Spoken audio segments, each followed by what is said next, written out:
Ruby fans, welcome to the Boopcast number 30. We are your hosts, SheNoob and Cory. I didn't say that last time. I realized, as soon as you said that, I went, oh, we didn't do that last time. I completely forgot. Can you tell it's been a year since I've done a podcast? It hasn't been a year. It's only been 9 months. It's only been 9 months. We could have made a baby in that time. You guys did make a baby in that time. We did make a baby. In jokes. In jokes. They're so much fun. This week, you may have noticed, we have a special guest. Our guest is the Nerds of Oz. Or Larissa from the Nerds of Oz, anywho. There is 2 of them. Hence Nerds. I think most people know me by now. Yes, well, I'd be a bit surprised if anyone didn't know you. Good morning, Bartek. Good morning, Pishin. Welcome to the Boopcast. Just a reminder that we are discussing Chapter 2 of Ruby Volume 6. So if you have not seen it, spoiler alert. Yeah. And it's early. I mean, tired. for you.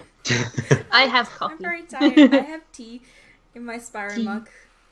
Yay. And everyone should know about Chris, Bartek says. No, Chris is irrelevant. A lot of people don't know about Chris, actually. But, It's actually surprising how many people don't know about Chris. Peshin, thank you for the host. Oh my god, Bees Weasel's rating. Hi.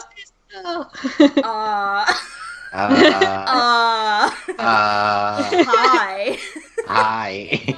Thank you for the raid. Thank you so much for the raid on the podcast. I appreciate That's funny. your You're face. just hosting him. I was just hosting him. Yeah, I just said hello because I never get to say hi when you're streaming because you always stream when I'm sleeping. So, hi Dynamite Dan and 1up14 Smitty. I know Smitty. Welcome to the stream, everybody. Hi, Smitty. Thank you so much for the raid, Bees Weasel. We are just about to discuss Ruby Volume 6, Chapter 2. If you're not familiar with Ruby, then stick around and you might find out something interesting. But spoilers. Yes. Yeah, so please no talking about the preview of Chapter 3 that was shown in the Ruby Rewind. Rewind. Dynamite Dan, thank you for the follow. 1up14, thank you for the follow. Welcome to the Noob Army, guys.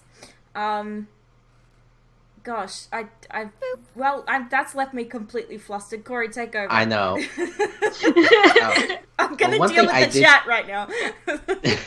One thing I did notice is you didn't put the episode thumbnail in the other box like you usually do. No, because I had the alerts there. So. Oh, true. Yeah. I did put the thumbnail in there, but it looked weird with the alerts over it. I couldn't really see them. So, you love Ruby? Awesome. Well, welcome. And we are discussing the latest episode of Volume 6. So if you're not caught up, then spoiler alert. What the frick was I about to do? Turn off events because they are turned off. No, they're not. They just re-enabled. Okay.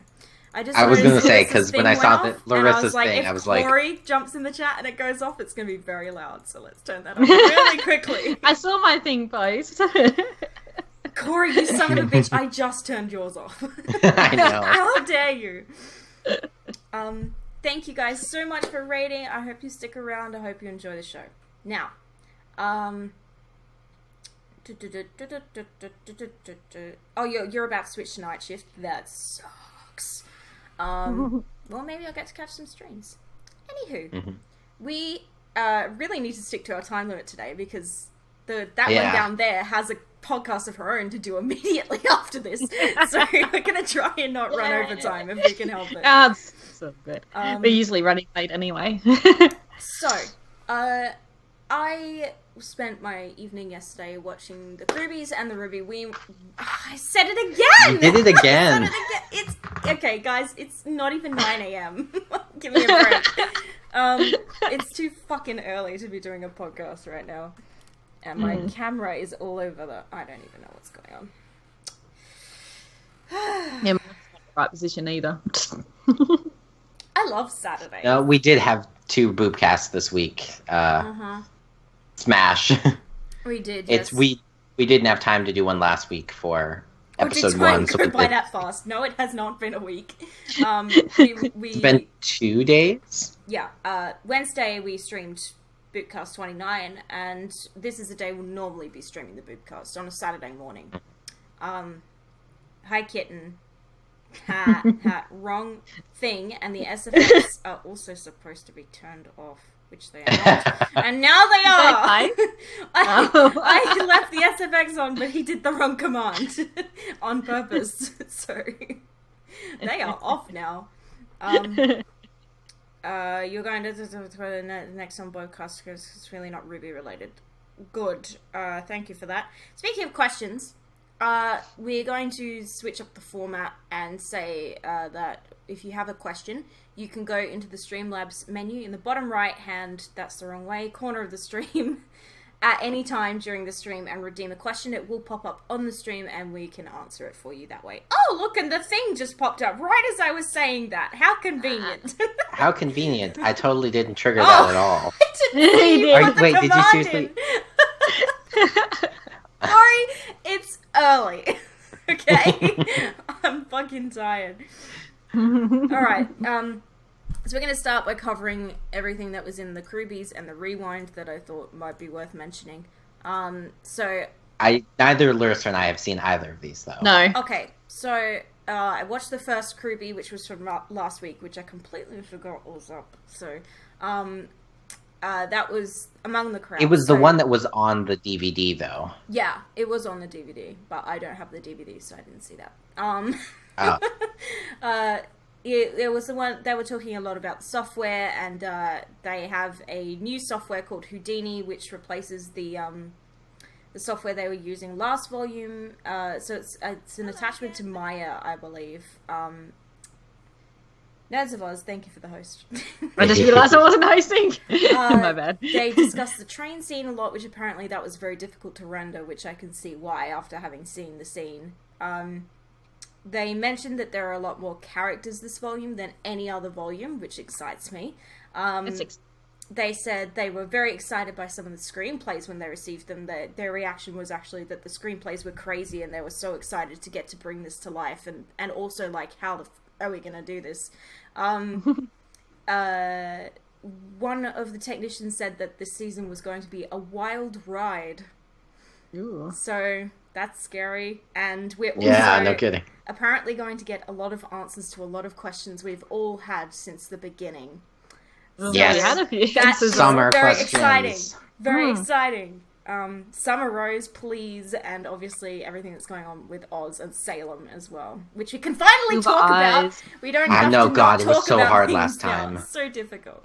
And then the second Krubie was about character creation. They talked a lot about Jin's character, and the one interesting thing that they mentioned was that her jewellery is influenced by the statue from Haven Academy at the end of Volume 5, and also by the lantern itself. So the band of the lantern is actually her necklace and anklets, and the ring loop is in her earrings and in her belt as well. So I thought that was an interesting thing. I noticed the ring in her belt, but I didn't notice that the other things. Yeah, so I thought that was kind of interesting. Oh, that's interesting. Yeah, that's cool. So kind of shows you that they really think a lot about the character design, and as far as we know, Jin's character has been planned for some time, though they kind of gave the impression that she's been in the works since about Volume 4. So that's really interesting. Yeah, am I missing the chat right now? Because I can't see it. No? It feels good to talk near freely. Yes, it does.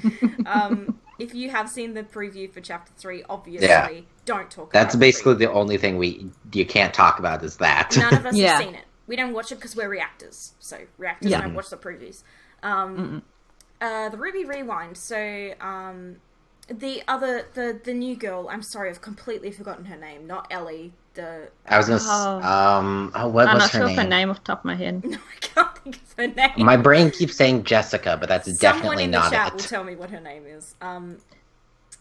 I was finding her theories this episode of The Rewind extremely strange, and we'll get to that. She reminds me of the typical Ruby fan on Tumblr that puts these long theory posts up, and I'm like, what? That doesn't make any sense. Giant blue thick lady. Jin? Are you talking about? Jackie! Thank you. Yes, her name is Jackie. Jackie. I was going to see if I could find it on the website. But... Jackie, yes. So immediately they start off the rewind by talking about Neo, and Jackie's like, I totally called it that it wasn't Neo in the intro. I'm like, she's still there. She's kind of jumping the gun on that one. Like, in that dark scene, Neo's there, but you don't actually see her in the intro, and we know that for certain now. Also, then they immediately were talking about the fact that, oh my gosh, Cinder's alive. Why is anybody surprised that Cinder was alive? I know. Has anyone been paying attention? Like, seriously, it's Cinder. She's literally a cockroach. Exactly. Hey, you got that from me. Oh. Yeah, if you like watch half the reactions, as soon as she goes over the edge, everybody's like, "See you next volume." Yeah, like everybody knew. Every reaction I watched, I think there was only one person who I don't actually remember who it was. Who, like, everyone I watched was like, "Bye, Cinder, see you later." Like, seriously, if she survived Ruby's Silver Eye, she could survive falling off of into a seemingly bottomless pit. And of course, she landed in water. So, Cinder's just got some kind of luck where she just survives things that she really shouldn't survive. I mean, the thing is though, like, her plans keep failing. Like, she keeps losing, but she doesn't die. She keeps living and then making new plans, and they fail. And then she continues to live. It's so annoying. They were talking about in the scene where Cinder's walking through the streets and there's all those umbrellas around. They were like, "Where's Neo?" Like, and I had the same reaction to that scene. I was like, "Oh, I was looking at all the umbrellas everywhere." It's such foreshadowing. That's my second watch. They were talking about a fan theory that Maria Calavera represents the wolf from Red Riding Hood. And I'm like... I thought she was represent the granny. Yeah, I was going to say, she's more likely to be representing the grandma than anything.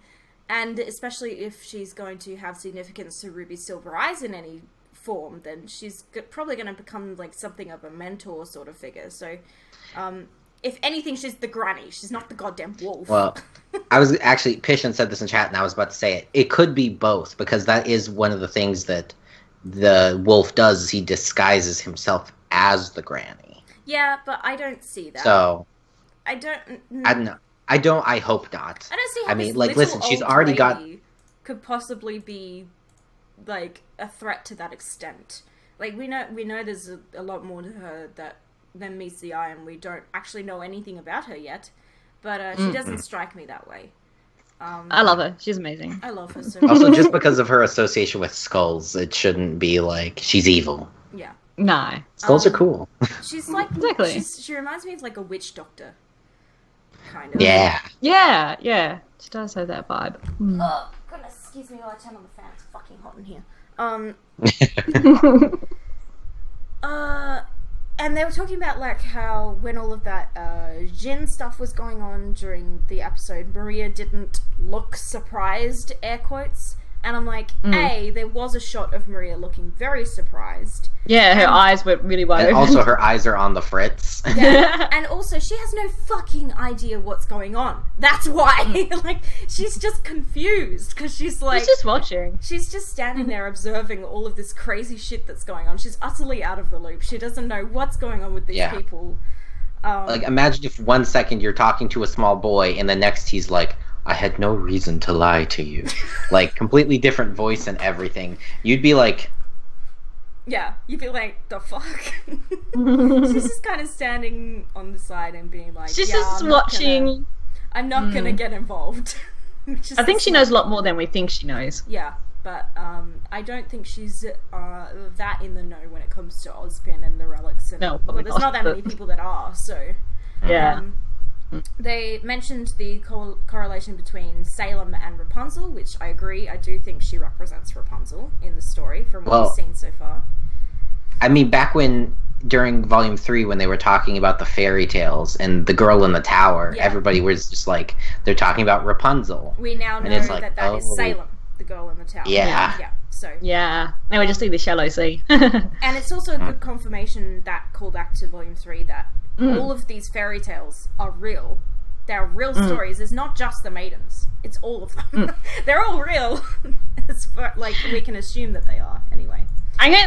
not exactly jump the gun here, but while we're talking about the whole girl in the tower thing and everything, you remember when we were at the Ruby panel at Armageddon, the expo in New Zealand, and Kara mentioned they'll talk about how Monty had just came up with all of this, like he planned all of it and everything, and it says something that happens in Volume 6 that she's like, what? And Martha's like, yes, Monty had planned this from the beginning, and I'm thinking it's the whole Salem thing. I'm glad you brought it up because I was going to say that I have a feeling we are going to see that in Chapter 3. Yeah. Whatever that thing she was talking about, because Kara was like, she was reading the scripts for Volume 6, and she came across something that made her go, what? And she went straight to Miles and said, did you guys make this up? And he said, no, Monty planned this from the beginning.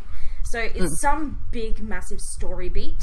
And I think it has everything to do with who Salem was and what happened to her and who she was to Ozpin specifically. I think it has everything to do with that, so I think we're about to see that thing that Kara was talking about, and I'm very excited. They said that Salem looks happy, and I'm like, she doesn't look happy. She doesn't look happy. She looks sad. Fucking miserable as hell. She's a lonely girl in a lonely tower. Yeah, I know. So she's sitting there like, I know, she looked so down and miserable. Yeah, I'm like, she did. Well, how did they get happy from... I don't understand these people and their theories sometimes. Jackie thinks... Okay, this was the wackiest one of all. Jackie said that she thinks Cinder's end will come by sacrificing herself for Ruby. What? I'm sorry, but Cinderfall does not have that in her. She's not redeemable anymore. As a character, there is no fucking way that's ever going to happen. If anything, Cinder is going to die by Ruby's hand. Or Ruby's eyes, even. Eventually. But she's definitely not going to sacrifice herself for anyone, because she's just not that kind of person. The only one I could see doing that potentially is Emerald, but like even then... Even then, that's a stretch. Like, Emerald is still missing in the woodwork at the moment, so I hope we see Emerald in Chapter 3. I have a feeling we might, because if we're going to get all of this story dump about Salem's past, I feel like we're going to see Salem now in Chapter 3. Yeah. It would make sense. It makes the most sense. Yeah, if not, definitely Chapter 4. I have a feeling that Chapter 3 is going to be shorter than Chapter 2, and also will be mostly story dump from Jin, which is exciting because it looks really pretty from what we saw of it. So I can't wait to see more of how they deal with that massive story dump, because previously they've sat there and talked about it, and it's been very uninteresting. So now they're watching it. now they get to see it unfold in front of their eyes as we do. And I love when like there's a big story moment like that happens where we get a lot of information that the characters themselves aren't aware of. So they're getting the information while the audience is getting the information in a really interesting and engaging way. So I'm looking forward to it very much. They were wondering if Jin has a side at all. She's a genie. I doubt she has a side. No, she's just part of the relics. She's just kind of there. Yeah, she just kind of exists. Patrick Rodrigo, who is the art director this year for Ruby, he was trying to hint that Neo is actually dead, but Pat, we're not that fucking stupid. Okay. We know that she's not dead. You had the Roman hat in the intro, for heaven's sakes. Yeah, I know. I feel like and you can clearly see her umbrella in that one frame. Exactly. He spent the whole rewind trying to troll them, because obviously he knows the answers to everything. So it's easier to troll than to just not spoil. And they were questioning whether Oscar knew about Ozpin's secret all along. I don't think so. I think that he didn't actually know that information until that very moment, which is why he reached out and tried to stop Ozpin from stopping Ruby, because he found out something that compelled him to help them. We might just know little pieces, not the whole story. Yeah, because like from what we saw during Volume 4 is like he has like almost Ozpin's like sense memory kind of stuff, but like he doesn't actually know everything Ozpin knows. Like Ozpin can still keep stuff away. Because otherwise, can you imagine how overwhelmed Oscar would have been if Ozpin, coming into his brain and stuff? He's like, presumably thousands of years of knowledge just in an instant. Like, it would probably break his brain. But I have a feeling that Ozpin was thinking about that at that moment, that he was trying to stop Ruby, which Oscar then went, oh crap, and tried to help them. Because I feel like if he knew before that point, he would have said something. Or tried to, yeah. Yeah, because of the way that he tried so hard to say something in that moment. Pat confirmed that the girl Cinder stole her robes from is dead, so that's a bit sad. Oh, I mean... killed the fuck well, out I kind of assumed that those were his words. His words were, Cinder killed the fuck out of her. I was like, oh god, okay. Little Miss Malachite's design was partially inspired by Esmeralda from The Hunchback of Notre Dame, which is cool. Oh, yeah.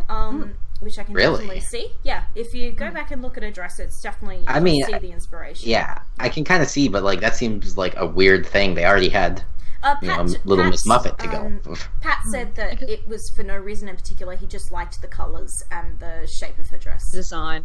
Yeah, which is cool.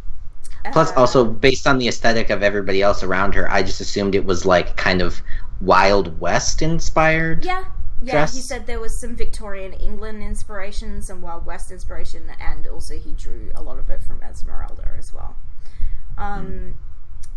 Pat said he would be surprised if there were any Jinn cosplayers.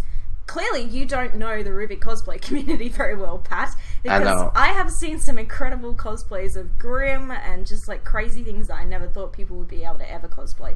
It's like the new Overwatch character. Within a day, there was already cosplays of the new Overwatch character. Of the new one that like came out that morning, and then cosplay that night there was already cosplay. Like what? Yeah. Cosplays are insane. There'll definitely be cosplays of Jinn, that's for sure. Yes. You just need like a blue bodysuit and make some gold chains. It wouldn't be too difficult. It'll be annoying. No, it would be. And no, I'm not doing it. God, no, I had the body for that. That's a lot of work. They also mentioned, Pat mentioned that they changed the pipeline of how they make RWBY every single volume, and he said whether it be changing the way they rig, or changing the physics engine, or changing this, or changing that, between volumes, the pipeline never remains the same. They always are changing and improving things, and it definitely shows because every single volume has a different feel and a different look. So, and there's always something that they're messing with in between volumes to making the show go faster and go smoother. And especially they said that Houdini has been making things a lot faster for them this volume, so they're able to do a lot more in less time. Which is good to hear, because there's probably going to be a lot of shite to get through this volume if the first two chapters are any indication. Yeah. Okay, that's all of the rewind. So now we can talk about the episode. Fucking half an hour. About Kruby? Anything in Kruby, or we already mentioned Kruby? Kruby, she already talked about that. Yeah. Kruby went first.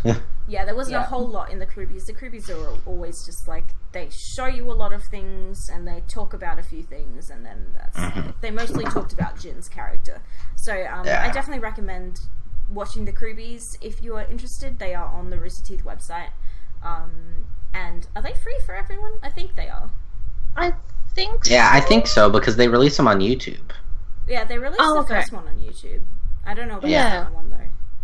They come out at the time of the episode, so... I think they're available to watch for all public members. I was trying to find it on the website. What is it under? 'Cause is it under RWBY, or is it actually under something else? Is it I think it's under something else. I'm not sure. Everybody's looking it up right now, so... I know, we're all like... I'm just gonna search Kruby. Dishwasher 1910 is posting more Grimm RWBY art, and I love him so much. Nah, I know. Every time I see him post something, I'm like, oh god. Must drop everything and look at this. Kruby behind the episodes, or was that last year? That's what it is. Is it first exclusive? I'm just having a look at that. This episode 1 is first exclusive. No, it's not. Episode 1's out for the public. Episode 2 is first exclusive. So I'm thinking it'll come out for the public when the episode's out for the public. That makes sense. So it should be out tomorrow. Because episode 2 is still not out for the public yet. So no, it is not. And I can't wait for the public to see this one. Tumblr's going to lose their shit. So chapter 2. I think we all had very similar reactions when the chapter started with Cinder. We were all kind of like, oh, Cinder, I knew it. Like, was... I like that scene in the water with the music. It was really, really good. An excellent way to start the episode, because it had shock factor. Like, I wasn't expecting to see that so soon in the volume. I know, it was kind of shocking that they started the episode with... Yeah, and they've done that deliberately, definitely, for the shock factor. Yeah. They've been like, and bam, Cinder. Like, and we're like, oh, okay, this is a thing that's happening now. Alright, cool. As much as I am sick of Cinder and would like to see her go away for a volume... I know. Because she's literally been there since the beginning and we can't get rid of the bitch. But, I just get so irritated with her character because she has all these nefarious plans and then everything goes awry, or rather everything almost works and then it goes awry at the end. She gets hurt and doesn't learn anything from it.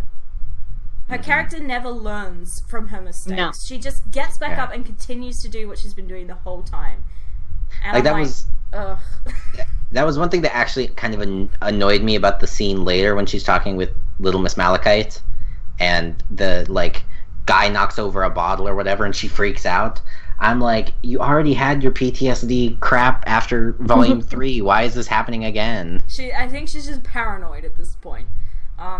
Also because she knows that she's a little low on, like, her aura or whatever, or her maiden powers, and she's also alone, which is something that she hasn't been since the beginning, really.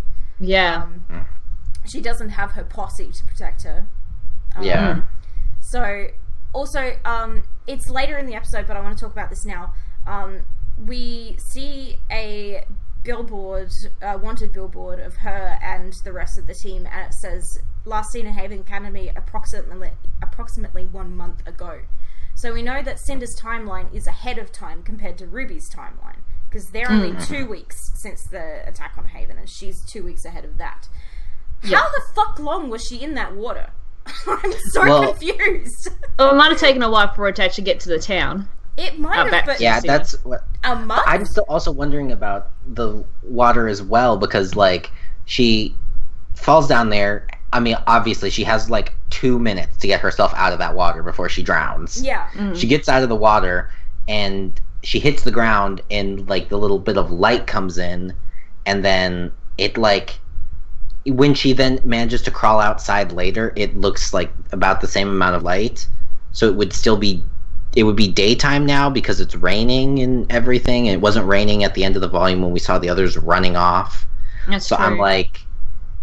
How long was she in the water? I know. Like, was she in there for hours, days? How is that possible? Like, how did she not fucking drown? Or just suffocate in that ice before it melted? Like, I have so many questions. I'm like, how is it even possible that it's a month later and she's only just crawling out of the woodwork now? I'm like, I'm so confused. I know. I mean, I just... The thing that I'm not so much annoyed about the fact that, like, I don't think she was in the water for a month, but I'm like, it still should have been, like, when she crawled out of that hole in the ground, it was definitely, like, morning, and, like, the police should have still been around and everything. I'm like, there's so much about this that I'm like... Or an insect faunus. Good lord. And the one other thing I wanted to mention about the scene next to the pool is that Cinder was dripping wet the whole time, and I thought that was a really, really nice touch that we haven't actually seen before in the show. So, like, she had water droplets, like, dripping down her arms, and I was like, oh, the detail. I live for this. So good. Then we got a very nice flashback scene, which was unexpected as well. And I'm so glad that they did this way, because it meant they could chuck us in the action in chapter 1 and be like, okay, this is happening now. And now they're going back and saying, okay, this is everything that happened before, this is what you've missed. Literal cockroach Cinderfall, yes, exactly. I mean, that's probably what happened, Chozo, is that she just laid low while she was, like, looking for something to she could have done, yes, but for a month, I feel like that's a long time for Cinder. I feel like she's not that patient. No. It just seems like the timeline's all over the place. It's just fucked. We might get some questions to it later Cinder's on. secretly a fish faunus. No answers, I should say. I doubt it. Cinder doesn't seem to like faunus very much. Or she's indifferent to them at the very best. You'd think she'd have changed clothes. You'd think, but I suppose not. She likes reveling in her kills. Yes. I don't know. Shows I can't wait to see all the reactions to Chapter 2. Me either. Have your guys' reactions been unblocked yet? Yeah. Mine got unblocked really? the day after I posted it, yeah. Yeah, I actually got the email too, the dispute had been reviewed rather than just it being unblocked. I got the email as well, yeah. When did you post yours, Cory? I posted mine yesterday morning. Okay, yeah, you will have to wait a little bit. It might actually become unblocked without you getting the email. Without I haven't actually checked. The latest it can get unblocked is tonight, so it should be done by then. Yeah. You might just not. They might not actually fully review the dispute. They might just unblock it. Yeah. So flashback scene. I loved Weiss's reaction to finding out that they have to go to Atlas, because this was something I really wanted to see, and her reaction was perfect. You've got to be joking. Like, she's like, "Are you fucking serious? Do you know the trouble I went through to leave that fucking place just now?" And then everything she's gone through since then, and now she has to go back. Yes, and they're joking about handing her in for like ransom and stuff. That was funny. Yang being a bitch. Yang's expression when Crow mentioned the Spring Maiden interested me. She looked really kind of sad and regretful. The sound design in the scene was excellent as well, with all the zipping up of the bags and all the moving around of all the stuff, and like even when we couldn't see the bag and it was off screen, there was, you know, a necessary amount of sound effects to make us believe that's what she was doing. The sound design was really good. We learned a little bit more about Argus, that it's a military outpost for Atlas, and it's also the main trading port between Anima and Solitas. And now we know the continent and it also name explains of Atlas. Solitas. They said that in the World of Remnant. Yeah, but I didn't remember that. If I didn't remember that, nobody else should have remembered that. It's the first time they've actually said it in the show, I think. Yeah, it's the first time that is. I think you're right. How long ago was that World of Remnant now? Was that Volume 4? It was during Volume 4. Yeah, so I'm never going to remember that. Holy crap. But yeah. Or was it before Volume 5? It was during Volume 4. I don't think they did World of Remnants during Volume 5. Did they? I think you're right. Yeah, because they did a lot of World of Remnant-y stuff in the actual volume, so... Yeah. No, it was only Volume 4 was the last time. Yeah. And we got 8 in Volume 4, if you count the first 4 before the series. Yes, there was a lot. I loved the banter between the girls in this episode, because it was actually chronologically the first time we'd seen them back together since the attack on Haven. Chronologically. Not in episode order, but... and the big question I have at the moment is exactly how in the know is Blake when it comes to all of this stuff? Yeah. Like, I think she's been filled in. She must have been filled in because, like, he definitely mentioned, like, the Spring Maiden and she didn't bat an eye at that. Yeah. Like, she's been filled in, but I'm talks about relics. To, like, what extent? Because she's aware of the Maiden, she's aware of the relics. She didn't seem to be aware about Crow's semblance, but I understand why he wouldn't mention that, because it's not really that important at the end of the day. But Blake's funny because she's like in the know, but she's completely out of the loop because she hasn't been there when all of this stuff has been going on. So it's just interesting. I mean, she's gonna be in the know now. Well, yeah, and she'll be in the bloody loop now. It was nice to get confirmation about the Relic of Knowledge changing size as well, because that was the other thing, because I talked about this last time. I was so annoyed. I was like, why is it small? I wasn't annoyed by it, and I feel like I was the only person who wasn't annoyed by it. I was curious about it, but I wasn't like annoyed about it. It was nice to get confirmation, though, that yes, this thing does change size, alright? We didn't just make it tiny. They're thinking about these things, obviously. The 3 questions every 100 years. Like Yang says, that's a lot of pressure. I wouldn't even know what to ask it. I'd be like, I'm going to abstain because I don't want this responsibility. Exactly. I'd be like, what's the meaning of life, or something stupid like that. I wouldn't know. What would you ask it? Chat, redeem a question in the Streamlabs menu now. Tell us, what would you ask? What would your 3 questions be? There's Chris's answer for you. He mentioned that when we watched the episode. Yeah. That's a good one, actually, Chris. I'm surprised. Yeah, he's like, why didn't Ruby ask that? Like, I don't know. It's like a genie and then Jin appeared. Yeah, it's exactly. Grace, get out of the chat. What is Salem's weakness? That's another good one. Where is Well, they have two questions. Where is Salem and how do we kill her? Yeah, that's true. How do we stop her or something? We might even get the same answer, though. Well, I have a feeling Oz knows where Salem is. So... I mean, at the very least, I think he knows how to stop her. Yes, he probably does. He just failed at it last time. Yeah. Something to do with the relics, I think, but... We'll talk a bit about Oz and Salem at the end, because I have a feeling we want to talk a lot about that. Yep.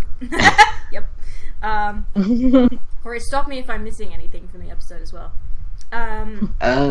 No, I think you're so far on track. The only thing I wanted to include was that I'm very glad they are giving us a reason as to, like, with Argus being a way station, because before it was like, the border's closed. How the hell are they gonna, like, they can't just take an airship there. They can't just row a boat there. I'm glad they're explaining how they're going to get customs right now. Yeah, fucking Atlas. I loved the bit with Nora just being Nora. She's just... Nora can just liven up any scene, and I love her so much. I was watching everyone's expressions while that was going on, and Yang kind of like smirked at her. Ruby looked really uncomfortable, and Crow spat out his coffee, obviously. His coffee. And when she's behind Ozpin, he watches her as she like skips off the frame, like, and he's just like watching her the whole time, like she's not doing an anime thing right now. It's just funny to me, just like it's completely normal, you know. I don't think there was anything else particularly from that scene, because then we have the half of the big scene. I mean, the only thing that at the end of that scene is that Oz said he'd used all the wishes or all the questions. Oh, yeah, he used all the questions. Yeah, and that was a lie. He's a liar. Are we really surprised at this point? I'm surprised that Ozpin keeps thinking that it's a good idea to keep telling half-truths. Oh, that's a big lie. Like, he didn't even have to even say it, even. He could just say that she can't answer questions right now or something, you know, rather than saying they're all being asked because... he didn't say he used them. He said the questions were used before I sealed them away. He didn't say that he used them. Which was 80 years ago. And we learned that she's only got 2 left, so somebody asked something 80 years ago. Somebody did. We don't know who it was, but that's probably not that important, and we're probably reading into it too much, but... Well, I think the fact that she said she's got 2 questions rather than 3 makes me think that we might find out who asked the first one. And maybe. Yeah. We'll see. Maybe Summer asked the first question. Oh, don't even Although, start. That was it. You're gonna send Tumblr up the wall, for goodness sake. Yeah, that wouldn't actually happen because the last question definitely had to be asked during the Great War. Yeah, before it was sealed away. Because he sealed it away and no one's opened it since. And Summer wouldn't have been alive then. Yeah, that's it. It's true. So... And we don't know how old she was, but she definitely wasn't like 100 when she died. So. Oh no! Yeah, no. That's why I said it definitely wouldn't be Summer that asked. Yeah, no. So the scene in the snow. Maria Calavera, my god, I love her so much. Just like she's had literally 3 lines, and I'm like, you are my new favorite. I love you. Can She's you great. Be my grandma, like seriously. And we get the confirmation about her eyes that yes, she is blind, and she does need these prosthetic mechanical eyes to see. And the technology does look very outdated in terms of Atlas technology. Like you look at Yang's arm, and then you look at her eyes, and it's like. Yeah, those mechanical eyes from the Stone Ages. And they don't work very well. They're in desperate need of repair, apparently. So. See little sparks coming up, yeah. I'm beginning to see your point. I'm beginning to see your point. I fucking love her so much. Ozpin is withholding information again. What else is new? And Yang is very rightfully pissed about that. Yes. Because she was actually the one who said to Ozpin, if we're going to keep risking our lives, no more secrets, no more half-truths. So of course she's the one who's like, bitch, the fuck? What happened to no more half-truths?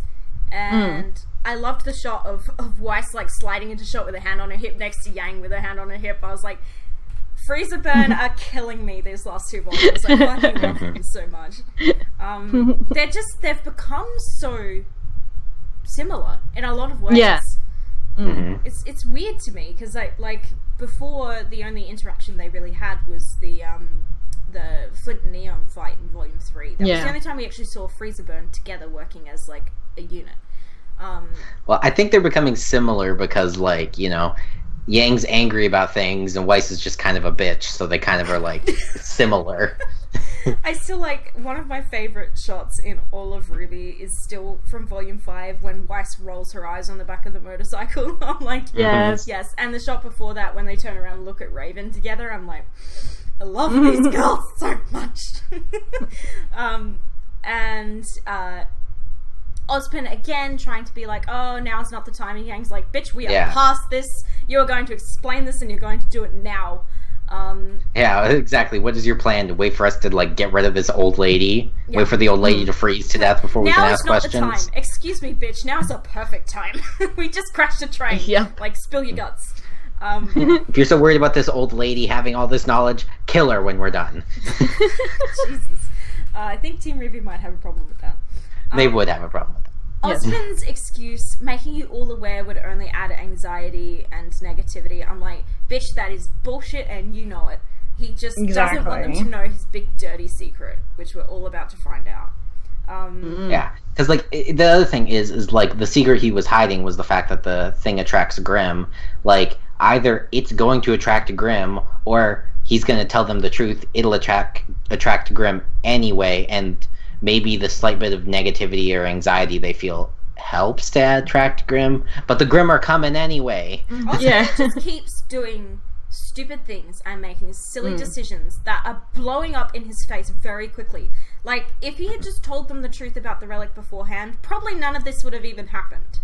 So, like, They would have been like, oh, we're not taking the train then. He's like Crow, but it's not... He's not... causing this domino effect accidentally. He's doing it through his actions. And I'm like, bitch, if he's so old and he has so much experience with people, he must have known that this was going to happen, surely, if he kept not telling the truth about things. Like, come on, Ozpin. These girls are not fucking stupid.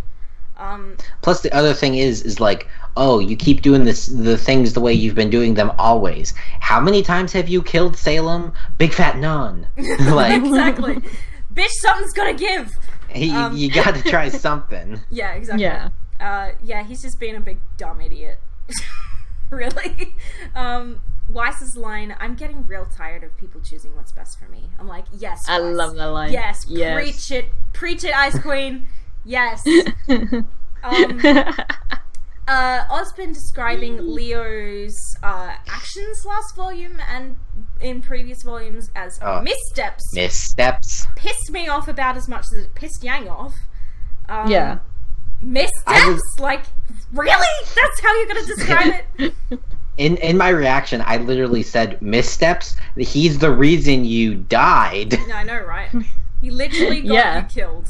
He got Kira killed, he got Penny killed, he got goodness knows how many people in Vale killed. And not to mention that he gave a bunch of huntsmen and huntresses locations to Salem and in turn got them killed as well. Yeah.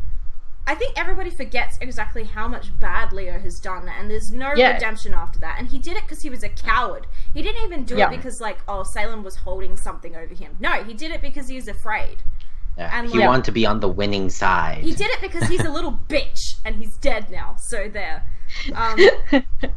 But, like, I hate Leo, and I hate what he did, and I hate that he got off so easy for it. Pisses me off. I'm like, I wanted him to suffer for what he did, but he didn't.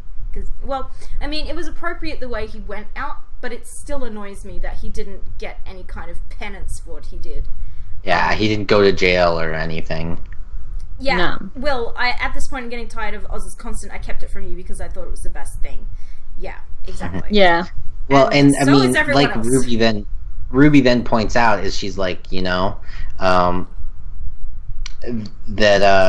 what'd she say? What happened to trusting humanity? Yeah.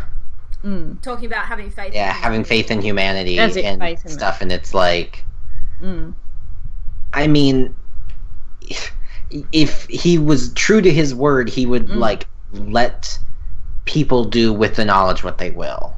Like, if he truly has faith in humanity, he should be like, I'm going to give you this horrible piece of information, and you guys are probably going to freak out about it, but you'll do the right thing. Yeah. Yeah. But he's not. No. Pishin says that Dan, I assume he's talking about that Kaito Dan, apparently thought that the person who asked the question was Raven. Again, Raven wasn't alive when the question was asked. No. It was 80 years ago. Can we keep that in mind? And Raven, after becoming the Spring Maiden, wouldn't have been able to, like, sneak in and open the vault and ask a question. God damn, there's no. And definitely when we saw her open the vault, she had not done that before. It was a new experience for her. Excuse me. So, and I don't think Yang would have asked a question either, even though she was crying with the relic at the end. I don't think she would have. Well, I mean, she would have had to know Oz, Jin's name. Oz would have known ahead of time that one of the questions had been used. He just bent the truth. Otherwise, why would he have mentioned it at all, kind of thing? Like, that's true. I doubt Yang would. Well, Yang wouldn't have known to ask a question because she didn't even know what it did at that point. So that's like I said, she didn't know Jin's name. No, she didn't know Jin's name, and exactly, that doesn't make sense. Oz's behaviors are about to blow up in his face real hard. He needs to change his tune very quickly, or these girls are just not going to trust him at all. And that's not like the lyrics in Miracle, the song they played in episode 1. It was all about them sort of questioning things. Were either of you also annoyed by the fact that Ozpin said that the reason he kept what Lionheart did a secret is because he believed Mistral deserved better than the truth? I understand. Like, did that irk anyone understand else? why. I understand where he's coming from, but at the same time, he keeps sowing all of these lies to cover a worse truth, and I get what he's trying to do, but it's going to blow up in his face. Eventually, the people are going to learn the truth about everything that's been going on, and he's going to have another great war on his hands because bitch couldn't tell the truth. Yeah. Well, it wasn't the fact that he lied to them, because I understand why he lied to them. Yeah, I understand but it was why. the fact that he said, I believed they deserved better than the truth. Like, he's making that choice for everyone I'm like, else. he's made, it's Who died frustrating and made him fucking God. Like, seriously. I know, right? Ugh. Ozpin's pissing me off lately, because he's this bigger picture kind of guy. He's a greater good kind of guy. But we don't even know what his involvement in all of this is, and after this chapter, I'm like 90% leaning towards everything that is happening now is completely Ozpin's fault. He has started all of this somehow. I think he did something to Salem that started all of this, and it's like, because he constantly in Volume 1 was talking about having regrets and making more mistakes than any person alive and blah blah blah blah blah blah blah, and I'm like, after everything we've learned about him, what more could there possibly be that's so bad that he was literally about to attack Ruby to stop it from being revealed? Yeah, and I'm like, okay, everything to do with Salem, and possibly the Grimm, is his fault. He did something, he fucked up, and now all of this is going on, and he does not know how to fix it. And, or he's tried in the past to fix it and failed. Now, I want to mention this as well. He said that he was given this curse of reincarnation because he failed to stop Salem in the past. But I wonder now if he wasn't given the curse because he created Salem. Yeah. As could be. Now. And now he's tasked to defeat her and keeps failing. Yeah, because the thing that it makes me think of is in the creation myth that we heard is that the brother of darkness created a being, and that being was the Grimm. But who's to say that being wasn't Salem? Who's to say the brother of darkness isn't Salem?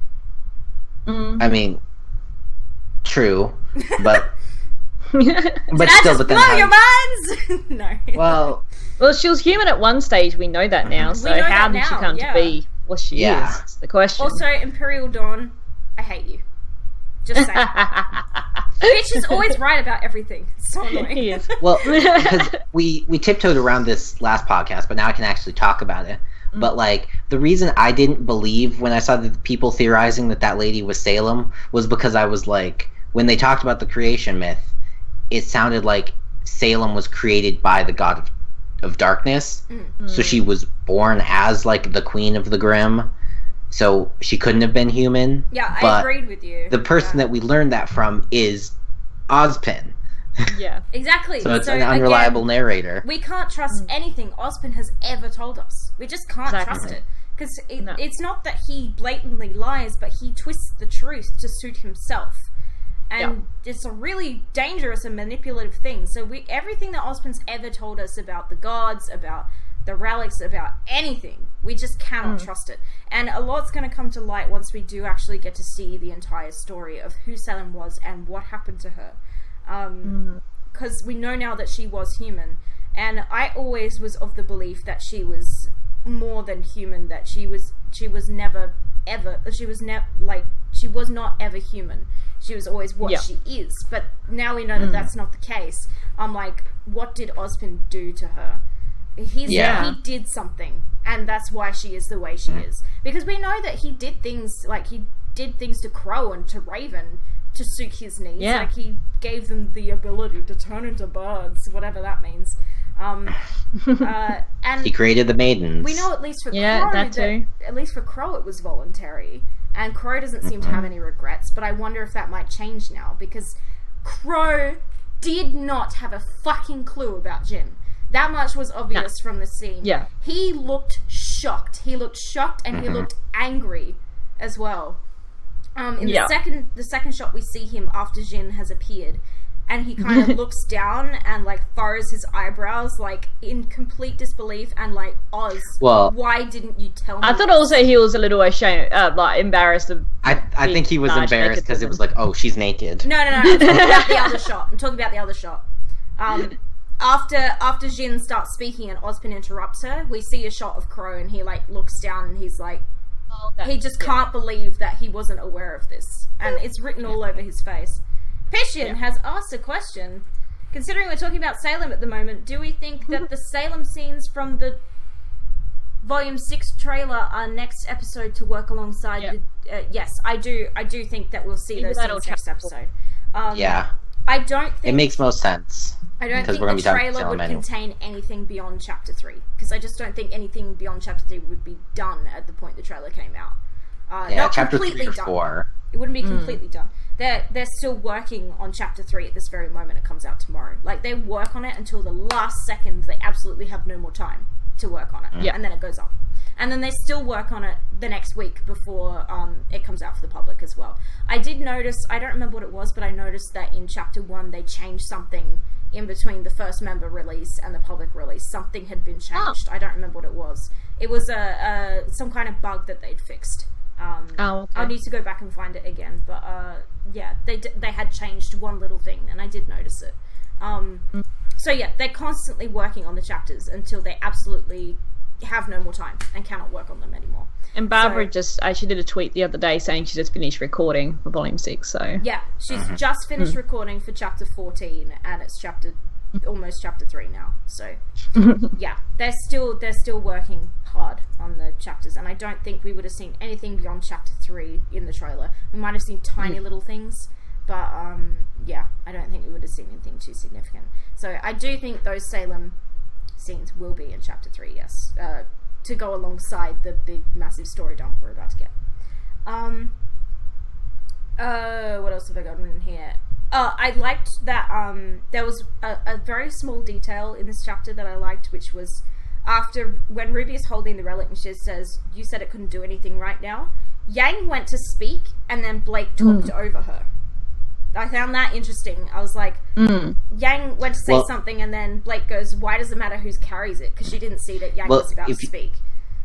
Well, if you watching all their faces, you can see that, like, they all come to the realization at the same time. Yeah. And like, because, like, you see before Yang goes to speak, she goes like, yeah, like, exactly. And then Blake cuts her off, and she's like, yeah, it was, that's essentially what she was about to say, and you can see that on her face. She's like, yeah, well, what Blake said. But it was a nice detail that they don't have to put those things in. I like that they do, though, because it makes it that much more believable that, like, these are, you know, real people who are actually interacting with each other. Because Yang was like, and then Blake talked over her and she's like, yeah, that.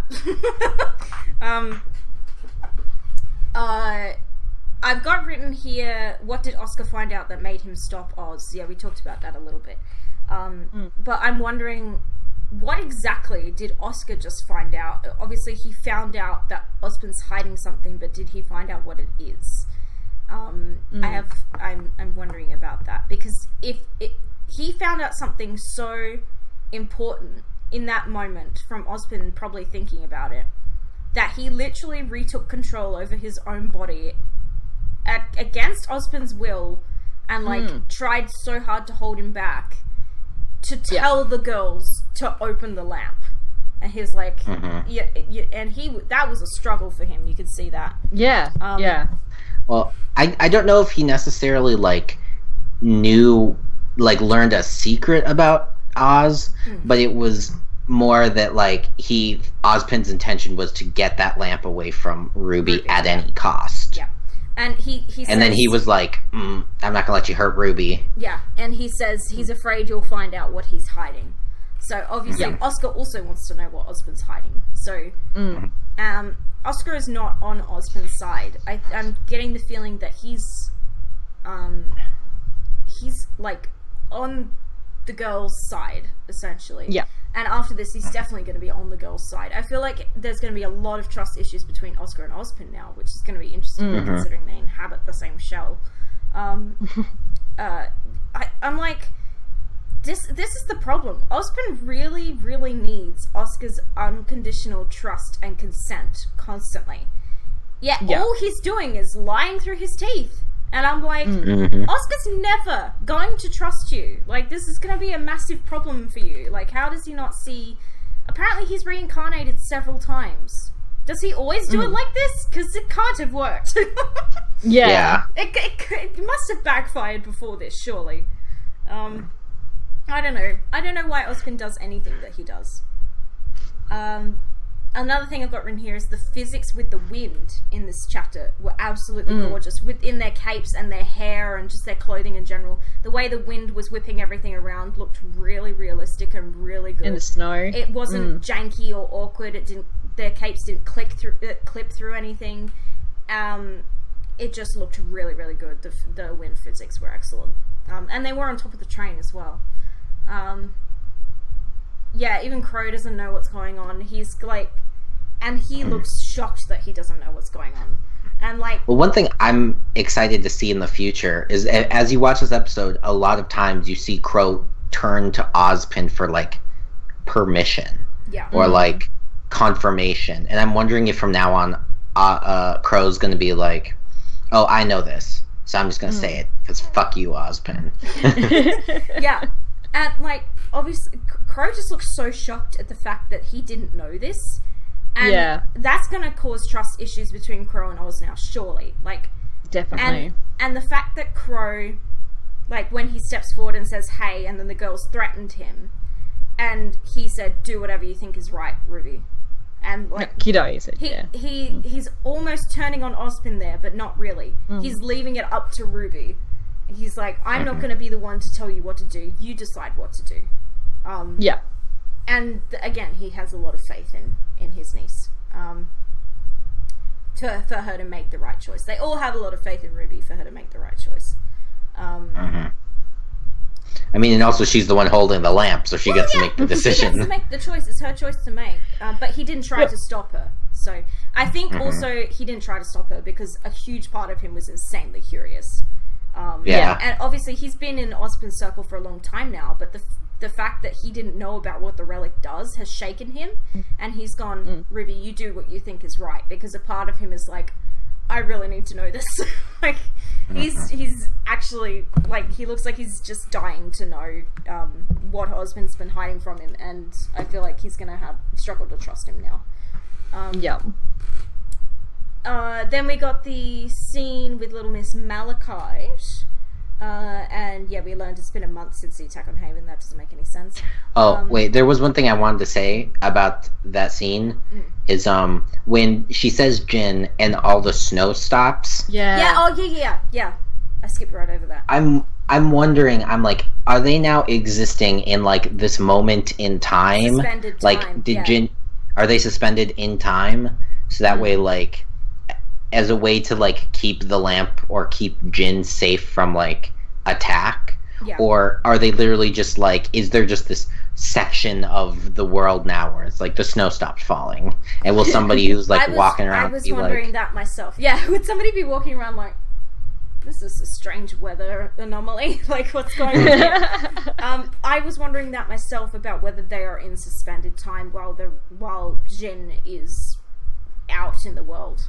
And it's an interesting concept. One that I'm not sure we'll get an answer for. We might. Yeah, probably not. Probably not in the show itself, but maybe some confirmation from showrunners about that in the future. But yeah, the suspended time thing was exactly what I was thinking when I saw it. And I wanted to mention also about how, like, when the snow stops falling, Crow just goes, what? Like, and you can hear it in his voice. He's like, what the fuck is going on? And it's so weird to see Crow not know what's going on, because he's always like the dude who knows everything. He's like, yeah, I'm super in the loop. Oh, look at me with all this information. And then suddenly he's like, well, I did not know about this. It's very interesting. And I feel bad for him too, because he has risked a lot for Ozpin. Not just in the time that we've known him in the show, but before that as well. And for Ozpin to keep he let Ozpin turn him into a monster. Yeah, essentially. And for Ozpin to keep this from Crow, that is really not good. Like, Crow's not going to be happy about this at all. Yeah, so then we got the Cinder walking through the streets of wherever the fuck she is. I noticed that there was a shot of a couple, I almost called them NPCs, background characters. NPCs. And one of them said, shh, here he comes. Yeah. And I don't know if that line was significant at all, but it seemed arbitrary to just kind of put that in there. It almost the reason I think that it was is it looked like it was like an illegal dust deal. Might have been, yeah. So they were like looking out for, like, you know, the like cop that patrols the street or something, and they were like, oh shit, he's coming. Yeah. That's what I got the feel as well. I got the feel like it was something very shady going on. The whole sort of market scene seemed like it was a bit shady. Yeah, definitely did. It just felt a strange line to me to have a background character say. I was like, wonder if that's going to be significant at all. Could be, might not be, but Little Miss Malachite, yeah, she's an interesting one. Her voice was very familiar to me, and I don't actually know who voice acts her. I was going to look at the credits, but I forgot. Well, I looked at the credits, and I didn't recognize the name, but I was definitely like, I've heard you somewhere before. Her voice is extremely familiar. I'm going to have to do more research on that. If anyone knows in the chat who whether that actress has done anyone significant, let us know. I like her design. I like when I saw her eating the whatever she's eating. I literally rolled my eyes. Probably Person Way. I like literally rolled my eyes, and then like I realized that I'd rolled my eyes in my reaction, and I was like, I rolled my eyes because of what she's eating. So I realized it looked really weird that I just rolled my eyes. But yeah, it's dumb. This whole interaction was interesting because Cinder is so used to being top bitch, but in this place, Miss Malachite's top bitch, and she definitely exudes that aura of like, I'm gonna skin you alive if you ever take that tone with me again. And I'm like, yes, please skin Cinder alive. I would like to see you try, but please go ahead. Like, she has no idea who she's dealing with, but Cinder even like sort of shrinks a little bit under Miss Malachite's sort of authority. I thought it was interesting to watch. I mean, especially just because she's also just so weak now that like she can't fight her, so she's like, fine, you get to be top bitch now. Yeah. For now. For now. For now. For now. The photos that Cinder has on her phone of Team Ruby and the remainder of Team Juniper were from the Vital Festival, and I thought that was really good. It made a lot of sense because that would have been the last time Cinder would have seen them and had an opportunity to take decent photos of them. Well, it was like video that, like, this was video that was like televised. Yeah. So it's like, it would have been easy for her to like get that footage and like get decent quality images of these people to be like, I need to find these ones. Yes. I need these. Have you seen these? Yeah. So I thought that was a nice little detail, and also makes me kind of sad to remember Volume 3. But you know, remember a time before the fall. I know. About it. Back when everything was kind of okay. Everything was sunshine and rainbows and nobody was dead. Nobody we cared about, anywho. So yeah, the umbrellas. I need to talk about all the umbrellas because this is foreshadowing, right? There are so many umbrellas, whereas in the previous scene of Cinder outside, I didn't notice that many umbrellas at all. But in this particular one, when she's walking through the streets and Malachite's doing her voiceover. Her overlord voice. There are so many umbrellas. I'm like, where's Nia? Where's Nia? Where's Nia? She's got to be in here somewhere. I was like literally looking for Nia. I was like, any sign that Nia was there, and I'm like, damn it. On my second watch, I paused the video. I was like scanning the umbrellas. Scan the umbrellas. Where is she? I mean, where's I the was pink, white, looking and at brown? the umbrellas as well. But I was like, we wouldn't even be able to recognize her if we saw her because she's got her like weird ability to just be like, I'm now look like this. She could have been anyone in that crowd, exactly. Yeah. Mm-hmm. Yeah. And she could have been the dude standing next to Miss Malachite for all we know. I really, really, really, really, really want to see Nia really badly because I want to know where has she been this whole time. B, I just want confirmation that she's alive, and C, I want to know if she's got a new outfit because that's very exciting to me. If she's got the same outfit, I'll be upset. Not because I don't like the outfit, but because it's been like a year. Like, come on. Honestly, the only addition I want made, I don't care if she stays the same, but she needs to be wearing Torchwick's hat. Please. Well, I mean, it's in the intro. Why would it be in the intro if it wasn't going to be somewhere within the show? I thought it was more symbolic being in the intro. I know, but like... He was wearing the hat when he got swallowed. He was wearing the hat when he got eaten. That's true. Yeah, it's like, how... Don't have more than one hat? He has more... Unless he wore the same outfit every day. I mean, he did. You can wear the same hat. No, his cane got eaten too. So, yeah, it would be weird if she had the hat or the cane, because it'd be like, did you fish it out of the Grim? Like, well, the Grim blew up anyway, so... I still say, I mean, the cane, maybe, but, like, he could have two of the same hat for when the other hat starts to smell a little. I don't imagine Torchwick as a person who ever smelled. Like, he just looks too clean. And, like, he talks, when he gets thrown out of the mech in Volume 2, Chapter 4, he's like, I just got this thing cleaned, and, like, brushes his coat off. So I'm like, he's too clean to smell. He probably smells like cologne, if anything. I just really want to see Nia really badly.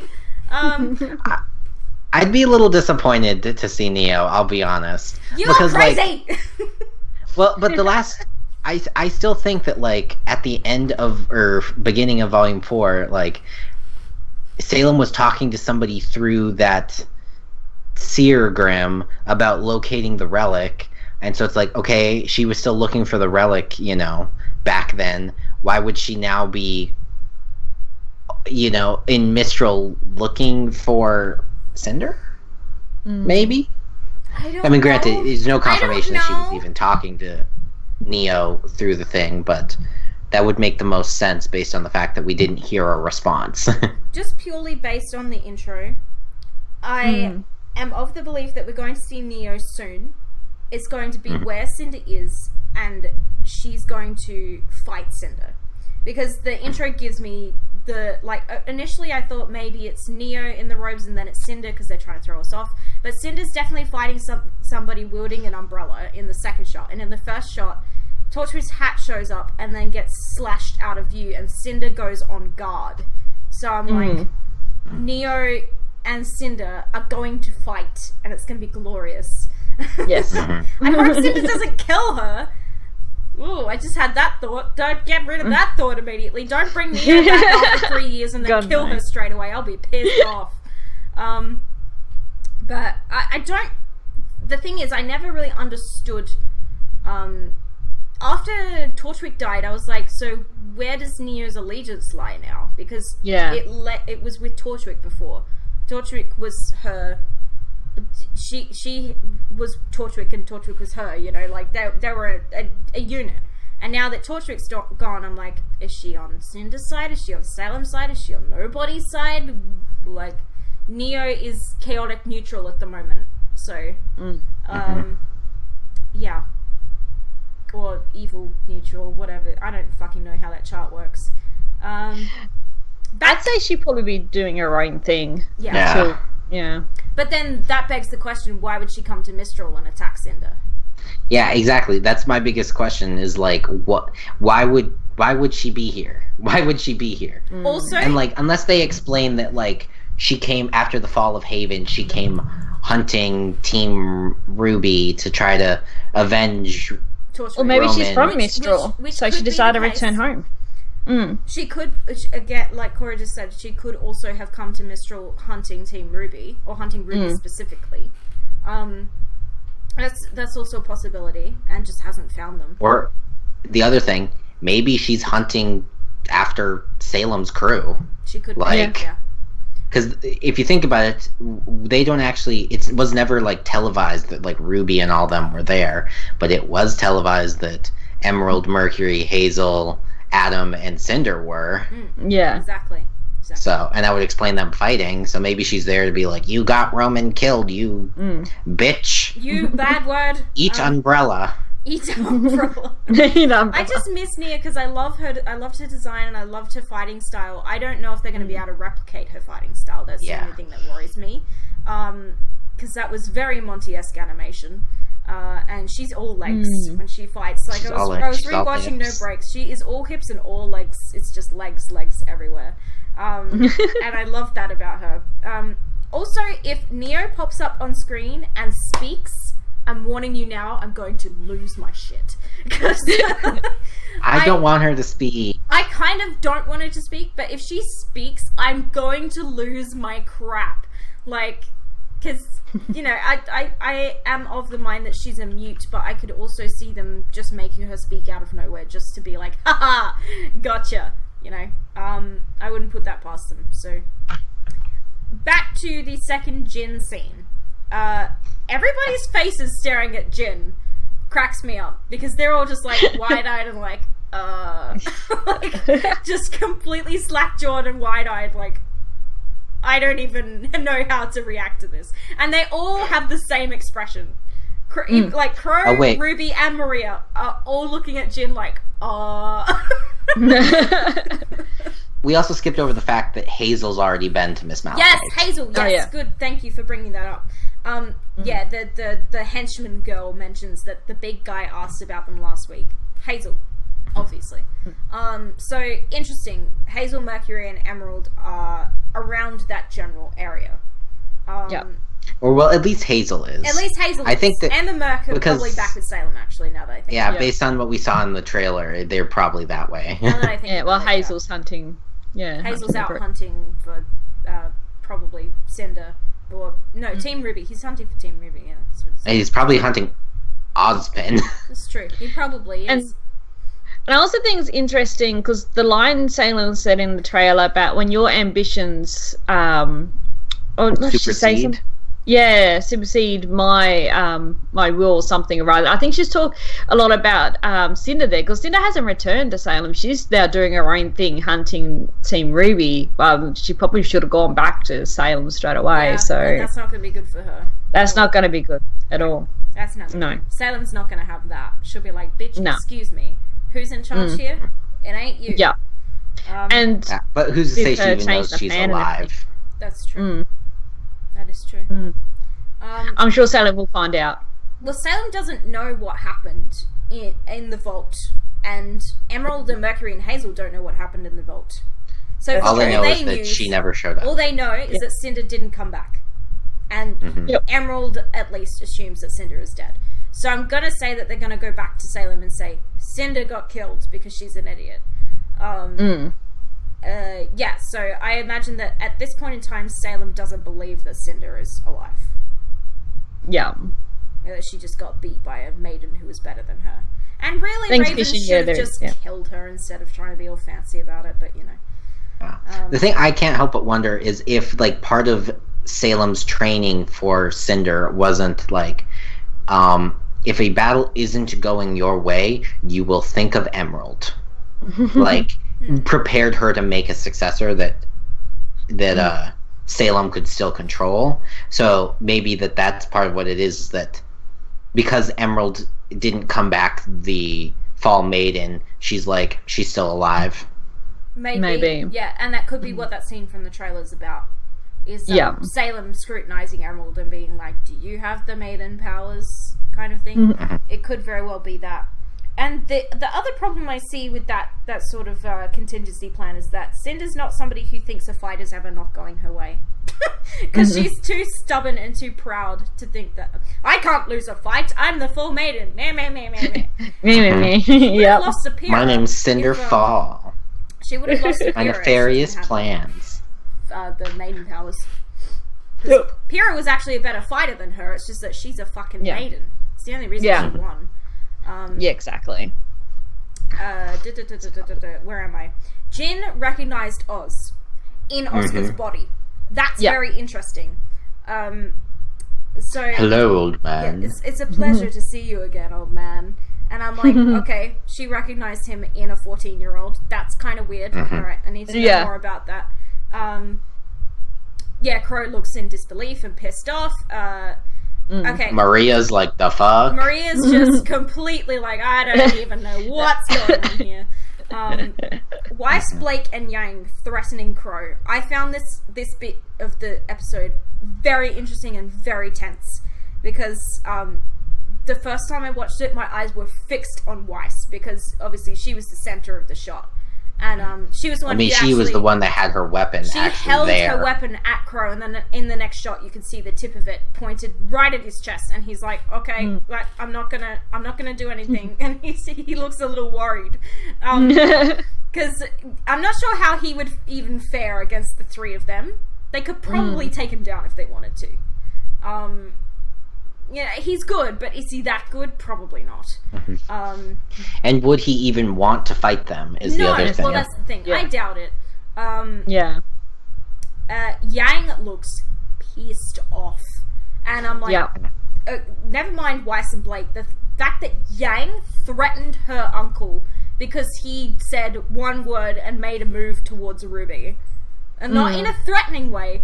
But the fact that she is like, back the fuck up, Uncle Crow. She's like, get the hell away from my sister right now. Even though he's he's literally like, do whatever you think is right, Ruby. Like, I'm not gonna, it's no threat here. I think it's because he's always sided with Oz, and they were like, they probably thought he was going to stop Ruby. And in the previous shot, he did look at Oz and looked at them and went, hey, and stepped forward like he was about to protest.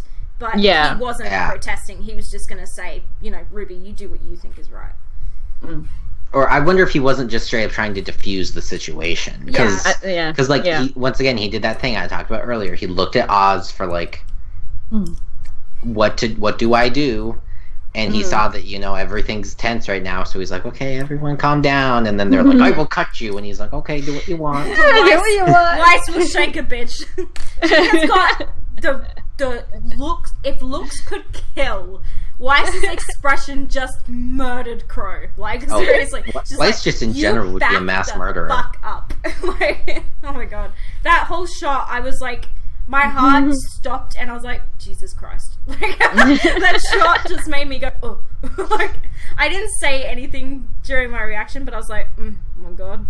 This is so tense. Like, I can't handle how tense I know, this in that moment it was hard to say things because you're just like, Please don't fight. I'm looking at you and looking at her and looking at you and looking at her and looking at you and looking at her. I'm looking for someone to give. Something's got to give. And then when he said that, I was like, okay, all right, it's fine. And then they kind of like lower their weapons, but they're still like, bitch, we're watching you.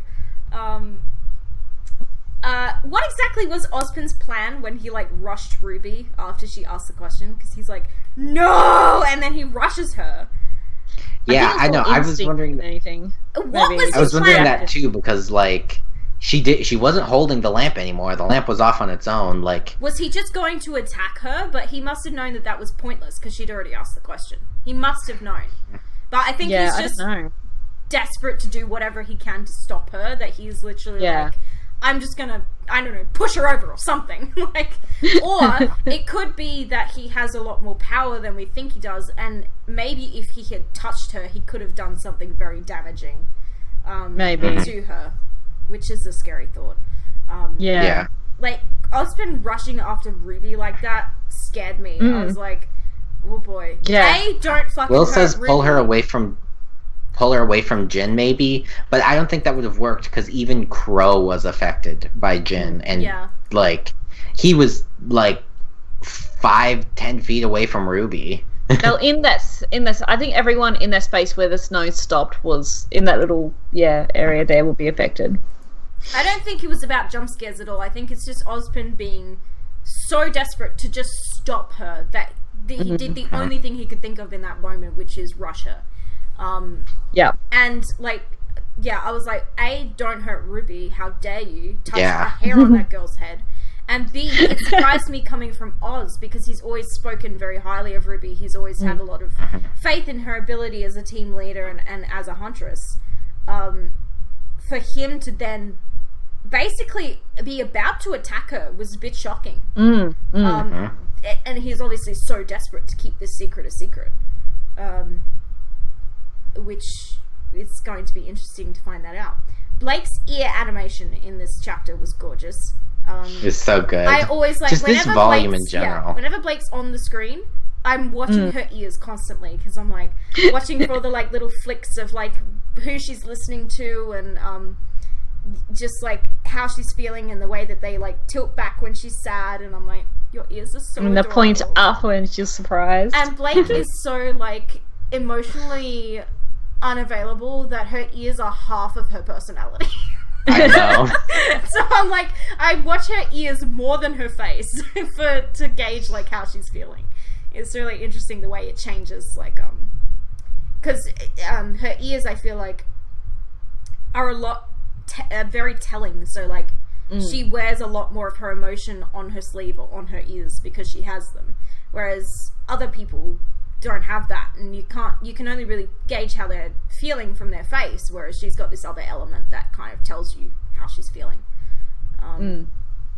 The score here, when this illusion starts up and Jin starts telling her story, the score sounded so familiar. I literally filtered through the entirety of volume 1 to 5 score yesterday looking for this score because I've heard it before. I know I've heard it somewhere. I'm gonna go ask Alex about this later because I've heard this before. I know I have. I saw something on Twitter about it actually. Casey wrote this bit of the score. Yes, I was going to ask if maybe that was Casey singing it. Yeah, it was done by Casey, so I guess it was Casey's voice in it. And maybe it was definitely her voice. It definitely sounded like her. Yeah, so I was wondering that myself when I was listening to it. But I've heard this motif before somewhere. I've definitely heard it, and I'm gonna do more research and find out where. Salem was gorgeous. Salem was a pretty girl. I know. And I love that also when she turns and looks at the camera, you can see that it is her. It looks like Salem. It doesn't just look like, oh, this is some pretty girl and they're just telling us that it was Salem. No, it's her. You can see it. It looks like her. And that's really cool. Like, even though she looks fucked now, because she's like, she doesn't look human anymore. She's all warped and creepy now. Yeah, you can see it's her face. And that's what she used to look like. So yeah. I loved just that little hint of that Jin story time thing that we got to see. Even that little hint, I was like, Chapter 3 is going to be so good. I know, right? I cannot wait to see the rest of this, because this is how you do show don't tell, essentially, or this is show and tell, actually. Yeah. But this is what like the fandom is talking about when they say stop sitting us down for 5-minute long conversations. It's boring, we hate it. This is what we mean, like, do something like this that's like interesting and engaging to watch every single time you see it, because every time you see it you're looking at something different, because you're trying to analyze the crap out of what you're seeing. And that was me. I've watched this episode I think 12 times now, which is a record for me in a 1 week period of a new episode coming out. I've never watched it that many times, and because I'm like constantly rewatching and trying to analyze every single little detail about, especially that scene in particular. And I just love the way that it was done, with all of the like missed transitions and like everything appearing out of thin air in this world of seemingly suspended reality. It was really that is how you do story time. Yes, yes, Kruby, getting it right finally. Yeah, and I love the smoke, the blue smoke. We saw that in the in the intro. I don't think we saw it in the trailer, but we definitely saw it in the intro, and it's on the poster as well. That blue smoke. Interestingly, somebody pointed this out. It is on the poster, actually. I don't have the poster. Yeah. Why am I looking behind me? The smoke in the poster. Interestingly, in the intro, the blue smoke appears when Salem is screaming, and then it blue smokes into previous Salem. Yep. So that I think in the intro that was hinting at this story, is what it was hinting at. I don't think it was hinting at anything further than that. I don't think that Salem is going to get her hands on the Relic of Knowledge like people seem to think that she will. Not this volume. Oh, I was going to say she will eventually, but not now. But I don't think anytime soon. Maybe at the end of the volume, but I don't think that that's really going to be much of a thing this volume.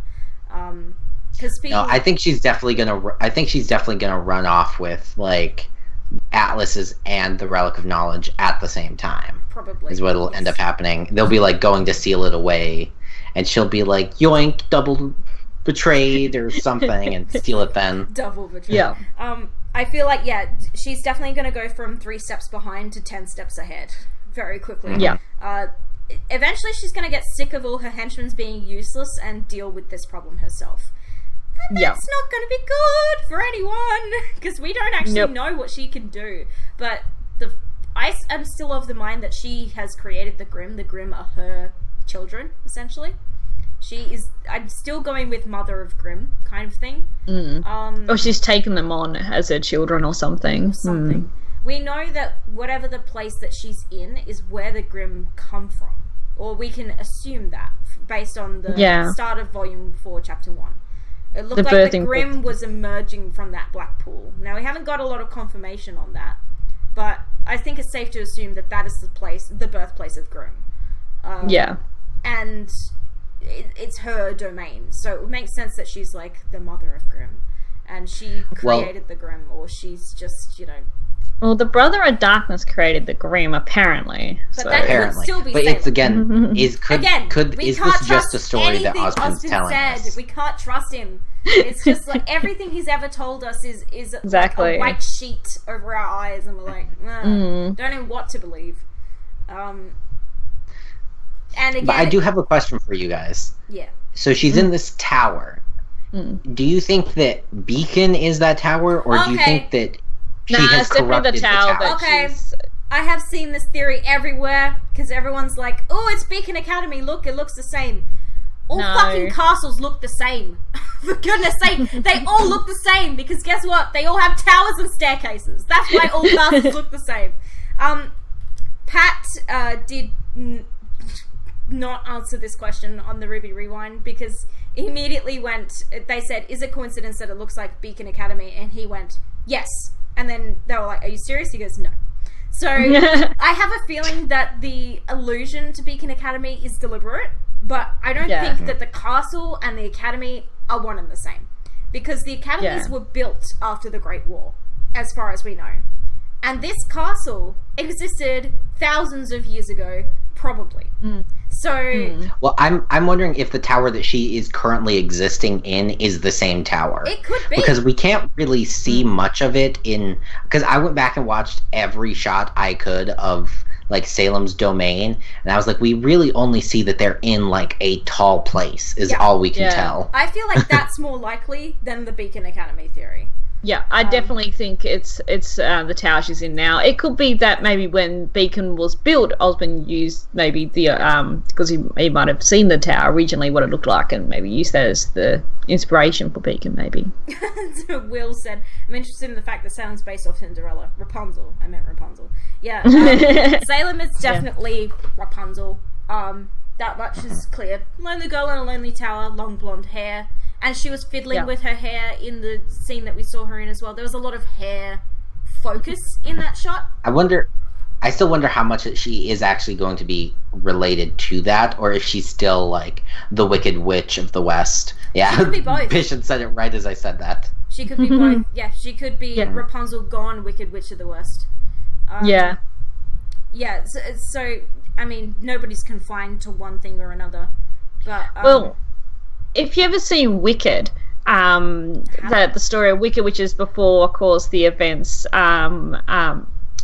it showed like what the Wicked Witch of the West was before she became the Wicked Witch of the West, and she was a very caring, loving person, and all of that, and she got framed. Set out to stop the Wizard of Oz because he was a fraud. As he was a fraud, and she turned out to be the villain in the end. So yes, well, it's still sounding. Well, she turned out to actually be the hero in the end. Yeah. Oz is something of a fraud himself. Yeah. Fucking Ozpin. Like, seriously, how did he think this was not going to blow up in his face? Like, he's such an idiot. Well, that's why he tried to kill Ruby. Well, I don't know if he was going to try and kill her. He definitely just wanted to stop her. Whatever way he could. But I don't know exactly what level of malicious Ozpin is capable of. But I don't think he's above killing a little girl to stop his secret from being revealed.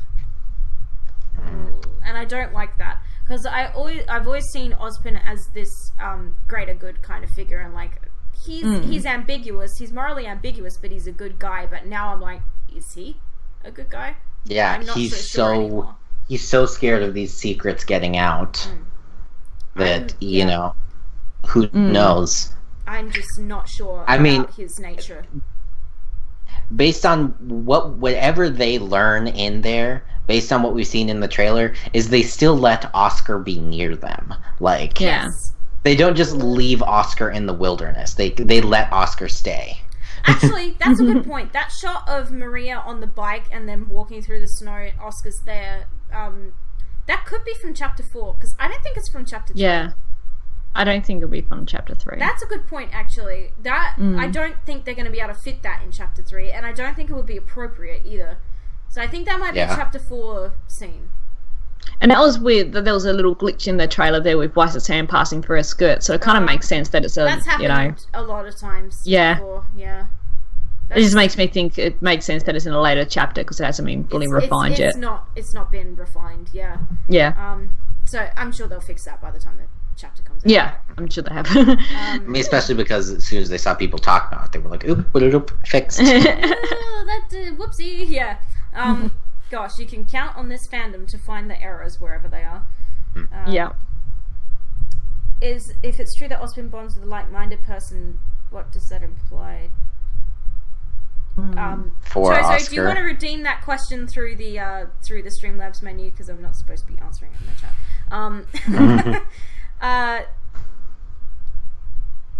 To put your questions through the redemption menu, Chozo, in the bottom right-hand corner of the screen. I can see that you've got a lot of questions. I see them popping up in the chat. Redeem them. I think he's also talking out loud too. Yeah, I think he's thinking out loud. Yeah. Thinking out loud. Yes, so far Volume 6 has been gorgeous. I loved the score at the end, and I know I've heard it somewhere. Chozo, I'll just pop the thing up for you now. There we go.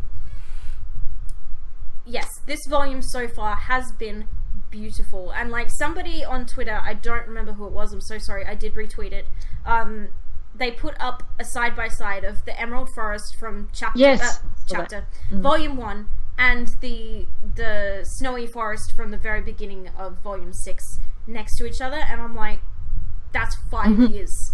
That's 5 years of difference. Holy crap. Like, the difference is phenomenal. And, like, when you go back and watch those shots of the snowy forest, the snow is falling, the grass is moving, all the leaves on the trees are moving, and, like, you go back and watch Volume 1, and it's like, Weiss pushes an entire bush out of the way. Like, how has the show come so far in 5 years? It looks like a completely different show. It's absolutely insane that the environments are gorgeous this volume. Yeah. Even back in Volume 4, I was like, the environments still need a lot of work. But Volume 6's environments so far, I just can't fault them. And, like, even I was noticing all the footprints in the snow as people were walking, and, like, the footprints stayed, they didn't go away. They're, like, and they were where they should be, and it was just Maria's cane was leaving prints, too. Maria's cane was leaving a print, yeah. And it was, all of the, like, little details like that were there. Yeah. So, I think we're open up to question time in a minute. There is one more thing I want. Thing that he wants to talk about. So I saw that Dawn posted it in both of your Ruby chats, but people are drawing a connection to in Salem's Mirror. You can see a like banner, and it has two yellow arcs and a thing there. This. Because Dawn tagged me in this on Twitter. Dawn, don't tag me in things before they're... That's why I didn't retweet it. Yeah, that's why I didn't respond to it, because I was like, I don't want this to pop up on my feed. So sorry if you saw that. But okay, so there's the next. He just there he is. I think his ears were burning. So yeah, we need to talk about this symbol, because it is the jewel from Salem's like dress below her neck, and then what appears to be Jean's symbol, but up a different way. So like, because his is up the other way, whereas this one is kind of just an upside down crescent moon. I do think that is actually the same symbol, and that's very, very, very interesting. The fact that they have put it in there does not seem insignificant to me. And it's yellow as well. And I do think that this might be the thing that Kara was talking about. Yeah, maybe. I do now think that Salem could very well be Jean's ancestor. Which is like, I'm like, A, why? B, what does that mean? And I have so many questions. Remember how Tyrion was interested in him as well? That was what I was going to bring up. I was literally talking with... Oh my god! I didn't even realize that! You just blew my mind, Larissa. You laughed at me when I said it could be Jon. I completely forgot that Tyrion said that about Jon. Oh my god, he's totally Salem's ancestor. Salem's descendant. He's like, what the fuck? I agree with you, though, is why... Like, A, that means Salem had to have babies. The chat are losing their mind right now. Well, it's not necessarily... It could be that just a descendant of a family. Like, it doesn't have to be direct descendant from her. It doesn't have to be a direct descendant of her, no. True, but even then, like, it would make more sense if it was from her, because then the connection's less, like... genuine. Oh my god! Even then, like, oh my god, why? And I just like my biggest question is why we bother. Wait! I just had a thought. What if Jean is a descendant of not just Salem but also Ozpin? I cannot think of a more vile thought. Oh my god! I am going to lose my mind waiting for tomorrow's chapter. Can you see? Like, I need chapter 3 right now. Now I've just realized all of this. I need answers. Beck, no, how dare you? You're sounding like Jackie now. No, but like, we know that there was some massive connection between Ozpin and Salem. My initial thoughts were Salem could have been his daughter. But I don't know. I wouldn't be surprised if they were lovers. But it would be cheesy, but I wouldn't be surprised. The one who originally had the shield. I'm booping on the nose. Salem had a kid and it was Jean's grandpa. Ew. This Jean's great grandpa. This was probably thousands of years ago. So we're talking very, very, very, very, very, very, very descended. But still. The fact that symbol is there is deliberate. It's not there by accident. And we were supposed to see this. They left it there in plain sight, but in the background. So they're like, here's this. I wonder how long it's going to take them to notice it. Not very long. Lover's daughter, father, or sibling. Yeah, all are possible. Siblings quite likely as well. Yeah, because the other thing is siblings makes a lot of sense based on just, like, the mythology of light and dark. Like... They were brothers. If these two were siblings, it would also fit with that. I also don't think that, in light of these revelations, I don't think that Jean and Ozpin, like Ozpin has been known before, having very similar hair was a coincidence. I don't think that was an accident. Their hairstyles were very similar. Just gonna throw that out there. Or maybe we're just becoming those fans who are like... Or maybe we're just becoming those people that are like, this means something, when it really doesn't mean anything at all. There were 6 leaves on that tree, therefore 6 of them will die. All of Tumblr. In one sentence. Like the scene where they're calling out the names, and everyone was like, shipping!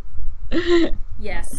You can see Yang also call Ruby's name, though. They just made Weiss's audio be the one that played. I was going to say that, actually, Yang called out Blake, and then she was about to say Ruby. She opened her mouth to say Ruby, and Weiss's voice interrupted her. So, I loved Miles's tweet earlier this week, where he was like, oh, we spent so long on this script, and, like, I can't wait for the fans to see this, and their reaction to this, and then it comes out, and the fandom is like, oh! They called these people out first. What does this mean? And he's like, oh, I love this fandom. I'm like, yeah, well, I mean, what were you expecting? I'm a filthy Bumblebee shipper, and even I was like, okay. Well, Miles basically shit on everyone who said that, essentially. I just, it's... Oh my in my reaction, like, it was interesting who they were calling out to, but that's why I left it at. I mean, I didn't think twice about it, really. I was just like, okay, they called out people's names. Actually, my thought when I saw that, I was like, oh god, here goes Tumblr. Like, here goes Tumblr now. Why do they do these things? They know that this is going to send the shippers insane when they do these things, and I feel like they do it on purpose, but at the same time, Miles's tweet makes me think that, like, maybe they were just putting it in there, and, like...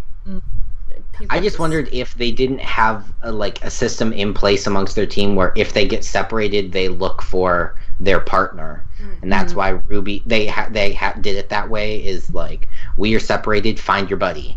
Yeah. I also found the way Yang said Blake's name interesting. But that's the extent of what I thought about it.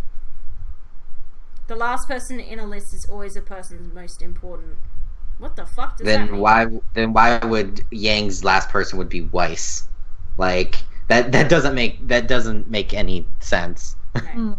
Last episode, they baited the shippers with Ilya's son and Yang. Yeah, well, I feel like they don't actually do as much ship baiting as people think they do. It's just people reading into things that simply are not there.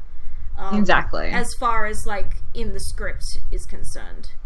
I feel like Miles and Cory are just telling a story. Maybe in the animation they try to. Yeah, I feel like there are moments definitely where they ship bait because they like to stir shit and it's funny.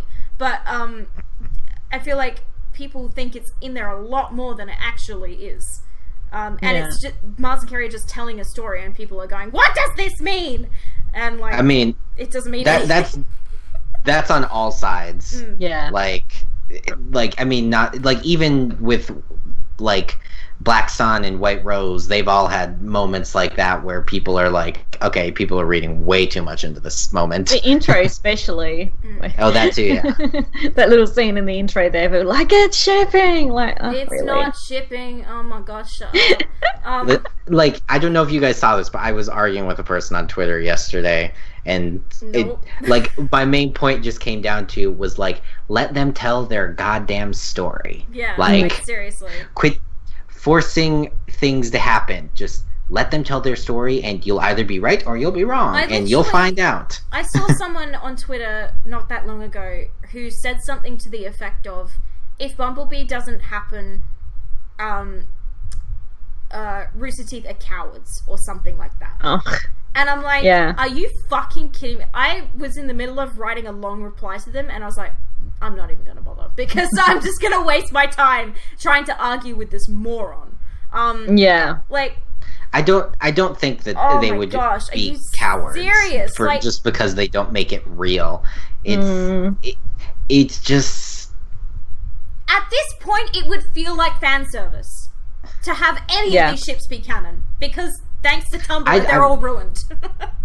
Like, I mean, they are all ruined, but I still think at some point we will get like ship confirmations. Well, I mean, the only two ships that are canon and have ever been canon are Arcos, which sank, and Renora. Okay? That's it. Yeah. Nothing else is canon. Nothing else is in the story. You take your headcanons and you shove off with them. Like, seriously. I'm saying is that at some point there will be more canon. Of course ships. They will. Of course they will. At some point. But until they are confirmed in show proper, fuck off with them. Like, ship whoever you want. Ship whatever you want. Don't ship Jean and Oscar. That's weird. Yeah. Don't ship Oscar with anybody, because he's fucking 14, alright? You can't ship minors. That's weird. Don't do that. That's weird. That would be like shipping that little girl with purple eyes last volume with some adult. That's disgusting, alright? Don't do it. Well, I do want to say, you say that Black Sun's going to be headed towards canosity, especially with the kiss in the first episode. But he then, 2 seconds later, goes on to say that he didn't chase after Blake to pursue her romantically. To be fair, it was a friendly Sun is out of the picture for the time being. Yeah. Sun's also going to be gone until like volume 8. Friendly kisses are a thing, yes, and I definitely think Sun harbors feelings for Blake, but I don't think she returns them at this stage, because she's a selfish bitch. Blake is just so annoying to me when it comes to how she feels about people. Dawn, preach. Like, I get really upset about shippers coming in and trying to ruin the canon with their headcanon. That pisses me off, because like, people often confuse their headcanon for actual canon, and I'm like, can you just not? Like, if it's not in the show, it is not canon. It is your canon, and you can have your canon all you want. You can draw your fan fiction. You can draw your fan fiction. You can draw your fan art and write your fan fiction. It's early. No, draw your fan fiction. You can draw your fan fiction all you want, but it's still not canon, okay? And let's not force out, like, shippers love to force their ship onto people who ship the other thing. And there's so many shipping wars going on, and I'm like, guys, you're stupid. Stop. Like, it's literally, you are tearing each other apart over something that isn't canon. Neither of you are right, so both of you shut up. Like, it's so annoying to me. I agree. Like, a lot of times just, like, when people talk about shipping, either side, in just like in certain ways, whether it be positive or negative, a lot of times it just kind of like ruins stuff for me, because I'm like, why are we talking about this? You're just like bringing up something that's not confirmed and will or won't happen, and has like a lot of emotions behind it, and just like, stop, let it happen. The thing is, they talk about it like it is canon, and I'm like, you realize this is you theorizing. And every time I come across somebody who's like talks about something like it's canon, and I'm like, you realize this is not, there has been no confirmation in the show or by the showrunners of anything that you're saying. Exactly. And it's like they can't compute that. And I'm like, what is wrong with your brain? Like, why do you think that these things that you want to happen are actually happening? They're not. It's so annoying. And I'm like, look, just ship whoever the fuck you please, but for God's sake, leave it out of the canon. Leave the canon alone. Let the canon be what the canon is going to be. And also, the fact that people will, like, literally come at Miles and Carrie with their shipping wants and needs, like, that's ever going to change their opinion of how the story will go. Y'all are morons and you need to stop. Exactly. Simple as that. Like, anything that any of us say is not going to change the story. Miles and Carrie are going to do the story how they know that they need to do the story and how they want to do the story according to Monty's vision and according to their own. That's how they're going to do the story, and not a single goddamn thing any one of us says is going to ever change that. But the things we can have influence over are how they go about telling the story and giving feedback on chapters and saying, like, this didn't really work, you can try it this way. And as long as it's always in a respectful fucking manner, for Christ's sake, that people that come at Miles and Carrie with these just aggressive tweets being like, and people saying that Volume 5 was a disaster. I'm like, it was far from a disaster, okay? It was the best volume I love so Volume far. 5. And, okay, it had a disappointing finale. We're all aware of that. We know the finale was crap. And we know that Chapter 9 was crap as well. But none of us are pretending otherwise. But the volume itself was extremely good. So I don't understand where all this hate comes from. And I think it has a lot to do with this side of the fandom. It's why I have moved away from that side of the fandom a lot, because it just feeds negativity and it feeds a thing you have no control over and you will never get a say on, and it will ruin your own experience of the show. So just it does. Wait. Yeah, exactly. Just wait. And that's the thing, like, we just don't get a say in any of this. And it's like people just come at Miles and Carrie, and I'm like, how discouraged must they feel when they see angry tweets like that? There's one person that comes into mind in particular, and I think you all know who I'm talking about. I'm not gonna name them, but you all know who it is. And I'm like, there was one such instance of this person shooting Miles a very, very angry tweet that was completely unjustified and just rude and disrespectful. Yeah. And all of us jumped on it and told him he was being an idiot. And and he just refused to see that he was being an idiot. And he's not the only one. There are so many people like that in the fandom, and it does really threaten to ruin the experience for everybody else, which is why we don't engage with any of that, because it's like that is not what RWBY is supposed to be about. Exactly. We could go on and on about just the toxic side of the fandom, but we should probably wrap up because the Corner of Remnant is supposed to start soon. We have 3 minutes. So we should probably wrap up because this one has a podcast to go do. Have fun, Dawn's already done a tweet saying I'm going to be late. Dawn, thanks for popping in. Thank you to everybody who has watched the podcast live. If you are watching this on YouTube currently, this podcast is live streamed every Saturday at 8:30 a.m. Australian Central Daylight Time, which will be Friday 2 p.m. Friday afternoon. Pacific Standard Time. Every week. So the day before new episodes drop. That's when we stream the Boopcast, and it goes up on YouTube the day of the new episode dropping for the public. If you don't have a first membership, you will basically, we talk about these episodes before they're available for the public on the live streams, so we recommend that only people with the first membership jump into the podcast. If you don't care about spoilers, that's fine, that's up to you. But yeah, obviously, if you don't have a first membership, then unfortunately we had to work it like this because of the no YouTube thing this year. So, did you see how hard our last podcast was? Yeah, that was difficult. So we are not ever doing a podcast after the fact of a new episode airing ever again, because it's too fucking difficult to talk about an episode while not talking about the next one. Okay. Exactly. So, that was a great last half hour, guys. I watched, loved it. Thank you, Dawn. Thank you very much. You guys have fun on the Corner of Remnant. We will. Larissa gets to talk about all of this again now.